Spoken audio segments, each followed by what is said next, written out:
Hello YouTube, ang papakita ko sa inyo ngayon ay kung paano mag-check kung buo ba tong earbuds nyo. So, sa kahit anong earbuds to, kasi bumili ako ng PK2S na Panda. Ayan. Na hindi gumagana yung, hindi ko alam kung left or right kasi walang indicator. So, check na lang din natin kung ano yung left and right. Tapos, ayun. Tingnan natin kung buo pa yung driver. Pero yung isa kasi nito gumagana, yung isa hindi. So, paano natin siya i-check? So, ito kumuha ko ng tester. Tapos, bubuksan on lang natin siya. Ilagay lang natin yan, 1K. Tapos, ganyan natin. Ito para. Yan. Ang nangyayari, pag nagdidikit yung tester, ayan. So, ayan, hindi gumagalaw.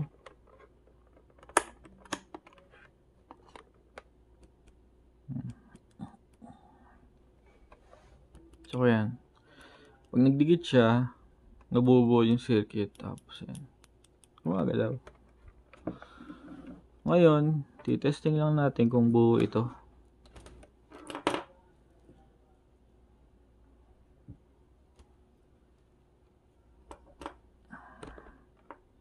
Ground. Tapos, so wala yung taas. Ito wala. So, hindi nga nagana yung isa. Yung left.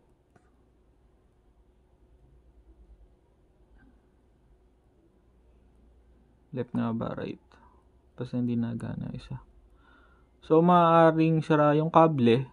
O kaya sira mismo yung mismong driver. Actually, pwede mo tong buksan. Tapos i-tester mo. Kapag yung dalawa is gumagalaw,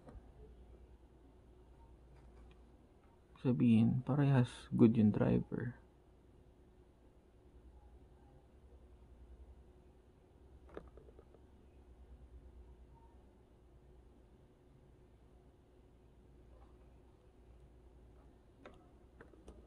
Hindi ko matutok ng maayos.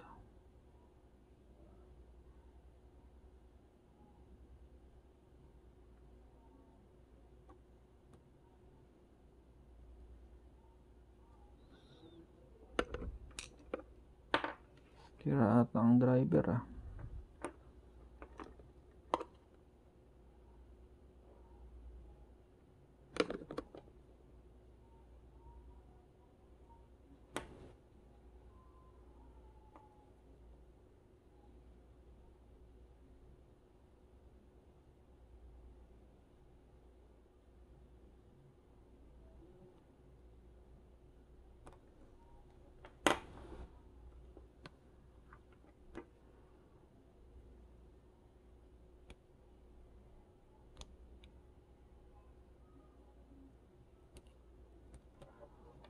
Hindi ko alam kung sira o hindi ko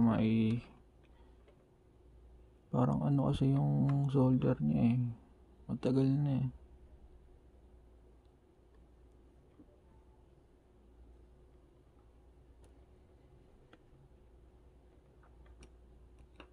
Hindi nagko-contact. Kasi ano yung ano niya eh no. Sobrang itim na. Corroded na. Gagawin natin ngayon, hindi nga natin ma-tester kasi corroded na. Tatanggalin na natin.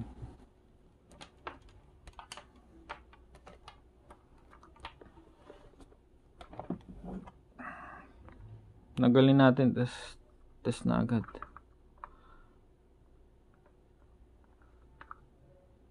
So, confirm nyo na talaga na may sira.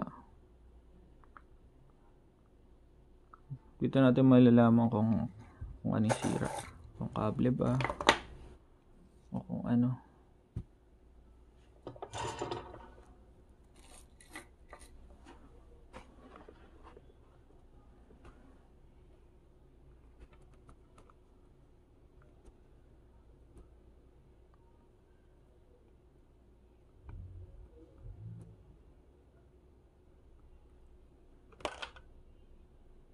Taka tayong right.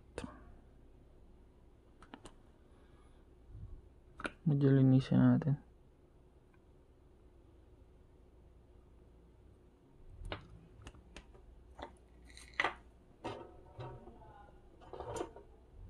Tsaka natin tester ulit.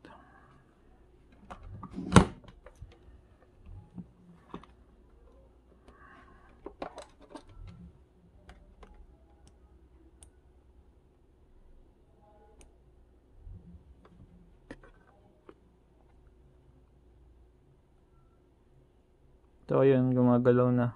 So buo itong driver na to. Ito meron na tayong isang buo. Kaso baka ito yung ano eh. Yung buo talaga. Minsan kasi tumutunog talaga eh. Tin, tin.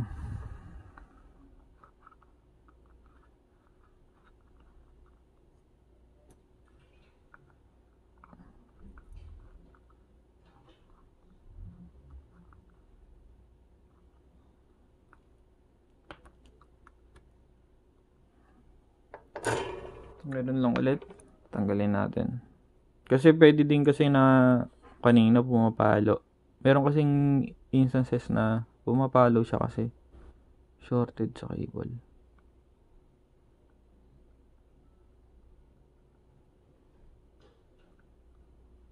Napakakunti naman ng hinang nito.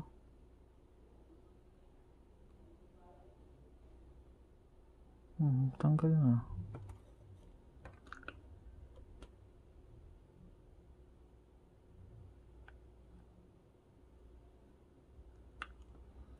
Tanggalin na natin. So, ayan. Iti-tester lang ulit natin. Kita nyo, basta tingnan nyo kung gagalaw. Moment of truth.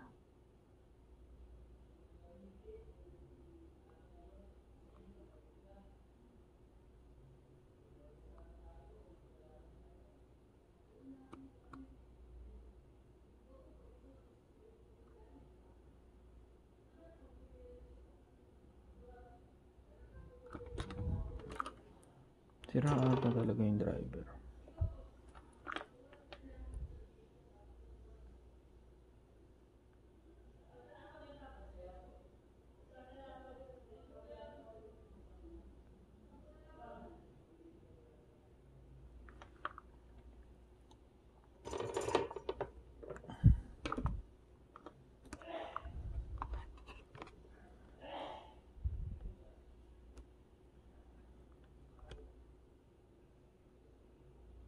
Gumagana pala. Ayan. Gumagana siya. Kala ko sira eh. So buo yung driver, dalawa. Medyo swerte ah. Ayan. Yung hinang niya medyo corroded na. Hindi ganun nagko-contact. Parang hindi din ganun magandang quality nung hinang nila. So ayan. Yung driver ng PK2S. Ay, mag-focus yan. Magana naman sila parehas. Yung isa is para sa left pen, may kulay green. So ayun, tigas din pala ng cable na ito. So buo yung driver natin. Ang sira yung kable.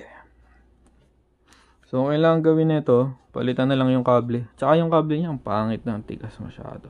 Papalitan ko ng ibang kable. Wala din palang indicator ng left and right to. Wala nga. Wala oh. Ganun ba talaga?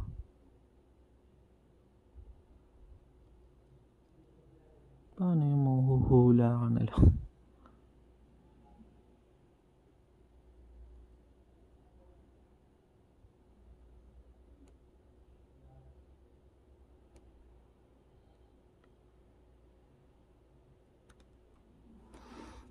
So yun, hanggang dito lang yung video natin. For recabling na to, itong PK2S, gumagana siya. Tapos kung gusto nyo matesting naman kung okay yung diaphragm, di kabitan nyo na lang ng kable. Tapos i-testing nyo kung gagana na maayos. So hanggang dito na lang video natin. Thank you for watching and don't forget to subscribe. Bye-bye.